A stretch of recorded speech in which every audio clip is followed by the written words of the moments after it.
Donc Valérie va nous présenter l'iridologie. Je vous remercie beaucoup, j'espère que j'ai pas fait 25 minutes. Et je vous souhaite une très belle soirée.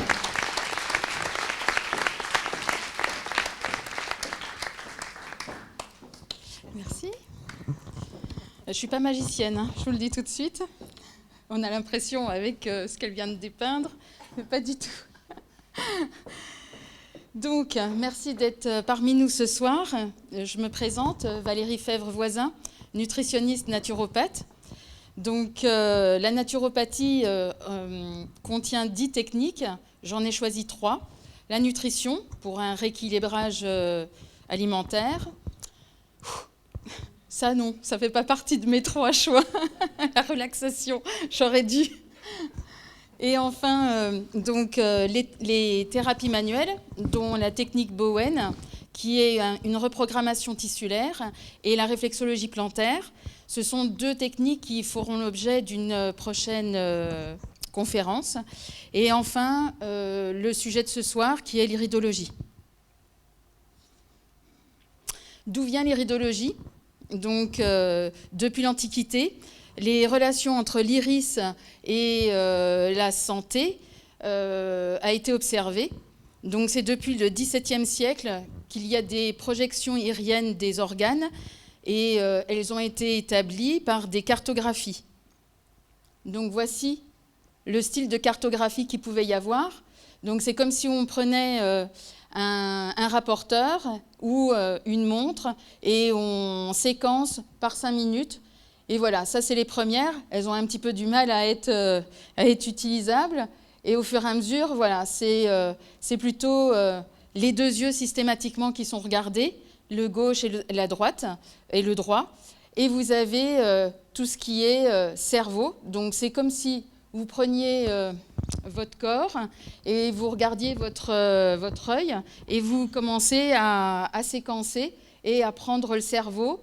Après, vous avez le poumon, la partie foie, jusqu'aux appareils reproducteurs. Et après, on remonte jusqu'au cerveau pour faire de l'autre côté.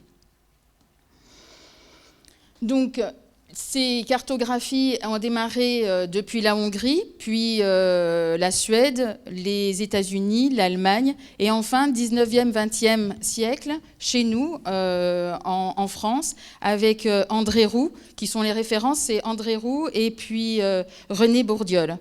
Donc, si ça vous intéresse, vous pourrez regarder sur Internet ces 2 personnes qui ont fait quand même avancer l'iridologie. Qu'est-ce que l'iridologie ? C'est une technique d'observation de l'iris, donc c'est-à-dire la partie colorée de l'œil. Elle va nous renseigner sur le terrain qui est propre à chacun. Donc c'est pas parce qu'on a les mêmes yeux bleus ou yeux verts ou yeux marrons, qu'on a absolument le même terrain. L'équilibre acido-basique, l'état nerveux et émotionnel, les dysfonctionnements organiques, c'est-à-dire les faiblesses ou les faiblesses des organes, l'état d'intoxination, c'est-à-dire les toxines qui peuvent être renfermées dans certains organes, par le biais de l'alimentation, des médicaments, des polluants, enfin voilà. Donc la qualité de votre force vitale, qu'est-ce qu'une force vitale ? C'est la capacité c'est la capacité de son corps à pouvoir éliminer toutes les toxines. Et en même temps, la capacité à pouvoir accepter les cures naturelles. Et enfin, ça donne aussi un renseignement sur vos ressources minérales. Comment est-ce possible ? Bien, tout simplement parce que l'iris, il est richement innervé et vascularisé. Il contient 500 000 filaments qui sont reliés directement aux organes. Donc, chaque modification que vous pouvez avoir, il a une répercussion sur votre iris. Et cela peut engendrer des signes que l'on va voir avec le bilan iridologique. Donc, le bilan iridologique, c'est l'ensemble des informations que l'iris va pouvoir me donner. Donc, là, vous avez 3 sortes d'yeux. Donc, chaque couleur signe les grandes tendances de l'individu. Donc vous avez les constitutions iriennes, donc ce qui s'appelle, donc pour l'œil bleu que vous avez ici, L'œil bleu, c'est ce qu'on appelle en naturopathie une lymphatique fibrillaire, c'est-à-dire a du mal à éliminer les toxines, une déminéralisation par la même occasion, et donc ça sera plutôt un terrain acide. Vous avez l'œil marron, donc lui qu'on appelle hématogène, en référence au sang. Donc ça sera plutôt un terrain basique. Et l'œil vert, c'est ce qu'on appelle un terrain mixte. Donc lui, il peut faire partie soit des yeux bleus, soit des yeux marrons, et s'il n'a pas de chance, des deux. Voilà. Alors, quels sont les autres signes ? Il n'y a pas que la couleur, il y a aussi des différences par rapport à des choses marquées comme les radii solari. Donc les radii solari, c'est vraiment pour montrer la faiblesse de l'organe. Vous voyez ici, pour cette personne, ça part depuis la pupille et puis ça va direction le cerveau. Donc on peut estimer que le système nerveux, c'est une personne qui ne dort pas beaucoup et qui a le système nerveux assez sollicité. Après, vous avez les anneaux de crampe. Donc, son nom l'indique, c'est des anneaux qui montrent qu'il y a des spasmes, des douleurs, aussi bien physiques que psychiques. Et enfin, vous avez les ogives, les vacuoles. Alors, celles-ci, ça montre la faiblesse de fonctionnement des organes. Mais vous n'avez pas que ça. C'est-à-dire que vous pouvez avoir des taches. Donc, des taches qui peuvent être comme celle-ci, ici, ou là. Il n'y en a pas d'autres. Donc, elles peuvent être marron foncé, elles peuvent être jaunes, elles peuvent être blanches. Donc, ça peut être des acides, donc acide pyruvique, acide urique, ou autrement des acides oxaliques. Donc, un bilan iridologique. Donc, une personne vient me voir avec des symptômes ou sans symptômes. Soit c'est par curiosité ou soit réellement pour savoir comment on peut arranger ou soutenir leurs organes ou certains maux. Comme, je ne sais pas, une personne va venir pour justement un manque de sommeil ou des diarrhées, constipation. Donc là, on a un œil bleu parce qu'il est un tout petit peu plus parlant, même si l'œil marron peut l'être. Mais c'est vrai que l'œil bleu a une particularité, c'est qu'on voit vraiment bien tout ce qu'il faut et surtout, c'est plus représentatif pour vous ce soir. Donc là, vous avez cet œil qui est bleu, donc lymphatique fibrillaire. Alors là, quand je vous parlais de taches, donc vous voyez, vous avez tout autour donc des taches jaunes. Et là, donc cette personne a certainement des problèmes au niveau du système nerveux. Alors sur le fait qu'il est sollicité, qu'elle dort mal, qu'elle a du mal à gérer le stress. Et en fait, toute la collerette, c'est les intestins. Donc ça veut dire que cette personne a certainement des diarrhées, constipation, voilà.